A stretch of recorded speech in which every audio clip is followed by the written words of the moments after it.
ভোটে পর্যবেক্ষক হতে এইচএসসি পাস বা সমমানের শিক্ষাগত যোগ্যতা নির্ধারণ করে নির্বাচন পর্যবেক্ষণ নীতিমালা ২০২৫ জারি করেছে নির্বাচন কমিশন। সেই সঙ্গে পর্যবেক্ষকদের সর্বনিম্ন বয়স ২১ বছর করা হয়েছে।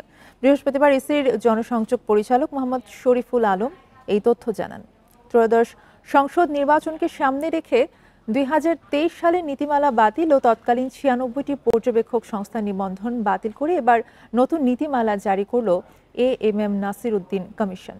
আগে পর্যবেক্ষকদের ন্যূনতম শিক্ষাগত যোগ্যতা ছিল এসএসসি বা সমমান এবং পর্যবেক্ষকদের বয়স ছিল ন্যূনতম ২৫ বছর।